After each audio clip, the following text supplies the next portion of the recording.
Guinéennes, Guinéens, mes chers compatriotes, au seuil de l'année qui s'annonce, il m'est agréable de vous présenter à toutes et à tous mes vœux les plus sincères, les plus chaleureux, les plus fraternels.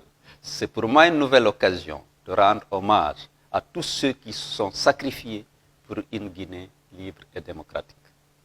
Mes pensées vont à nos morts et à leurs familles endeuillées, à ceux qui sont dans la souffrance à cause de la maladie, de la pauvreté ou de l'injustice, à nos responsables et militants détenus arbitrairement. Je voudrais exprimer ma compassion aux victimes de la Covid-19 et rendre hommage au corps médical, tout en regrettant l'instrumentalisation par Alpha Condé de cette terrible maladie pour restreindre nos droits et libertés. Que 2021 nous soulage de tous les maux qui nous accablent. Je souhaite que le chômage recule, que la précarité baisse. Je souhaite que le spectre de la disette et de la malnutrition s'éloigne définitivement de nos foyers. Je souhaite que notre société fasse un bond en avant dans tous les domaines, notamment ceux vitaux de la cohésion nationale, de l'éducation et de la santé. Je souhaite que cette année soit pour la nation entière une année véritablement nouvelle, une année qui nous fasse définitivement oublier les affres du passé, affres multiformes, affres douloureuses et persistantes, qui se sont dangereusement aggravées depuis qu'Alpha Condé a accédé au pouvoir. Mes chers compatriotes, en 2010, Alpha Condé nous avait promis le changement. Et le changement a bien eu lieu, mais dans le sens inverse, celui du recul, de la dégradation. La gouvernance d'Alpha Condé, c'est la régression, c'est la décadence. Une décadence qui va des aspects des plus banals, les plus quotidiens de notre vie nationale à nos valeurs les plus symboliques. Nos conditions de vie, déjà fort précaires, ont atteint avec ce régime incompétent et corrompu un seuil absolument intolérable. La montée des prix est telle que les denrées de première nécessité sont devenues inaccessibles aux bourses les plus modestes. C'est un véritable luxe aujourd'hui de consommer de la viande, de l'huile, des légumes et du lait. De nombreuses familles ont des difficultés pour faire bouillir la marmite, ne serait-ce qu'une fois par jour. Pendant ce temps, chez nos ministres, chez nos gouverneurs, chez les gestionnaires des régies financières et des entreprises publiques, les villas, les buildings et les voitures de luxe prolifèrent. Les coffres-forts débordent de liasses d'euros et de dollars. Nous vivons sans doute sous le régime le plus injuste et le plus inégalitaire de notre histoire récente et même de la sous-région. Hélas, par la faute de ce pouvoir corrompu, nos malheurs ne se limitent pas aux choses matérielles. Ils touchent aussi à nos valeurs les plus sacrées.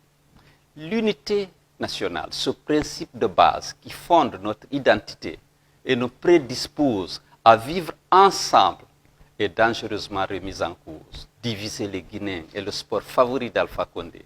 Il a tout fait pour opposer les Rundés et les Missidés, les Peuls et les Malinqués, les Konyankés et les Guérzés. Un véritable apport de l'ethnostratégie, il s'est à nouveau employé à diviser les Guinéens en cette année 2020.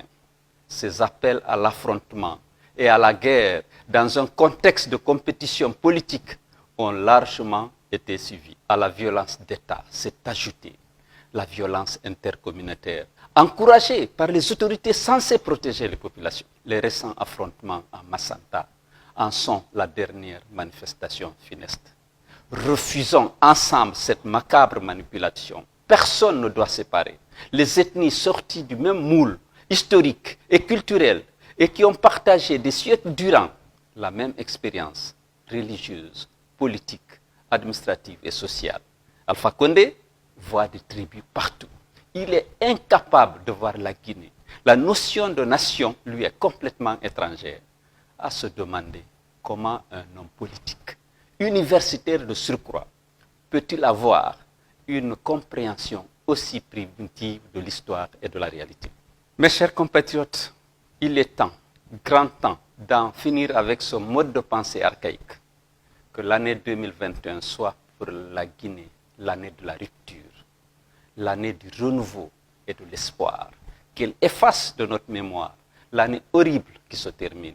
Obsédé par le désir de s'octroyer un pouvoir à vie, il a enfreint en un temps record toutes les règles juridiques et morales. Pour commencer, il a violé la Constitution sur laquelle il a solennellement prêté serment, commettant ainsi un parjure qui, si notre vie constitutionnelle était normale, l'aurait mené tout droit devant la Haute Cour de justice, juridiction qu'il s'est d'ailleurs bien gardé d'installer comme le lui obligeait la loi fondamentale, et pour cause. Ensuite, après avoir organisé un référendum frauduleux, ce juriste de formation a imposé au peuple une nouvelle constitution, constitution dont il a promulgué une version tronquée.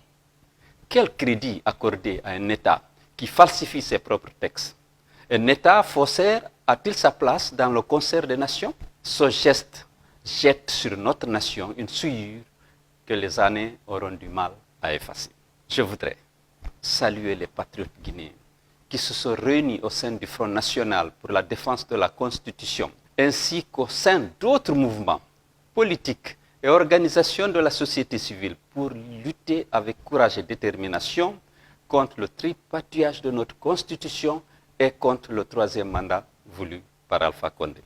La mobilisation de millions de Guinéens, aussi bien à l'intérieur qu'à l'extérieur du pays, contre la forfaiture, a montré à la face du monde entier le profond attachement de notre peuple au respect de la parole donnée ainsi qu'aux principes et règles de la démocratie et de l'état de droit. Mes chers compatriotes, regroupés au sein de l'Alliance nationale pour l'alternance et la démocratie, nous avons décidé avec plusieurs autres partis politiques et organisations citoyennes de porter dans les urnes le combat contre l'imposture politique. Malgré les violences, les intimidations et toutes les stratagèmes politiques utilisés contre nous, nous avons réussi à fédérer l'écrasante majorité du peuple de Guinée autour de nos idéaux et valeurs et autour de notre projet de société. C'est ce qui nous a permis de gagner l'élection présidentielle du 18 octobre 2020 dès le premier tour avec 53,84% des suffrages exprimés. Aujourd'hui, c'est donc en toute illégalité qu'Alpha Condé occupe le palais de Sékou Touré. Mes chers compatriotes, notre jeune démocratie est dangereusement remise en cause. Le tripatouillage institutionnel et les manœuvres dilatoires d'Alpha Condé nous ont replongés dans des mœurs politiques de notre âge. Pour s'octroyer un pouvoir personnel sans limite, il a totalement déconstruit notre État en faisant une république bananière où seule sa volonté compte. Le pouvoir judiciaire est inexistant. Toutes les institutions censées l'incarner ont été perverties. Le vocable justice n'a plus aucune signification en Guinée. Tout l'appareil judiciaire est assujetti au dictateur qui en fait un outil de règlement de compte contre ses opposants et un moyen de renforcement de son pouvoir personnel. Le pouvoir législatif a été vidé de sa substance avec la farce électorale du 22 mars. L'Assemblée nationale, censée être la représentation du peuple dans sa diversité politique, ne représente plus que le parti présidentiel et ses alliés. L'opposition ayant été arbitrairement exclue de ces élections par Alpha Condé. Les arrestations arbitraires des responsables de l'UFDG, de l'ANAD et du FNDC, l'emprisonnement et le harcèlement judiciaire dont ils sont l'objet, la répression barbare et aveugle exercée contre les populations usant de leur droit de manifester, la persécution et le kidnapping d'honnêtes citoyens jusque dans leur sommeil, constituent un véritable terrorisme d'État suscité et entretenu par le déficit de légitimité dont souffre le pouvoir de M. Alpha Condé. En effet, quand on est élu par le peuple, quand on a gagné les élections dans les urnes, quand on est légitime, on est serein et on ne massacre pas son peuple à la moindre occasion. Mais quand on a perdu dans les urnes, qu'on s'est emparé du pouvoir par la force et la ruse, on est fébrile, on devient irritable, agressif, haineux, on tue pour intimider, on instaure la terreur pour dissuader. La conservation, par tous les moyens, du pouvoir usurpé reste alors la seule et unique obsession de son détenteur. C'est en cela qu'on reconnaît le dictateur. Mais qu'Alpha Condé ne s'y méprenne guère, le combat pour le respect de nos lois et la reconnaissance de la victoire du candidat de l'ANAD à la présidentielle du 18 octobre 2020 continuera sans répit en 2021.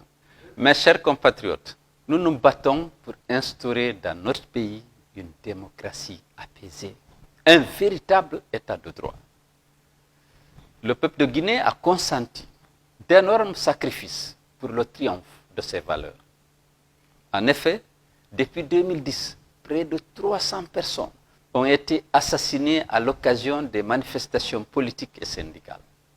Nous avons le devoir sacré de continuer la lutte pour eux, pour leurs proches, pour nous, pour notre patrie, pour les idées et les valeurs auxquelles nous croyons.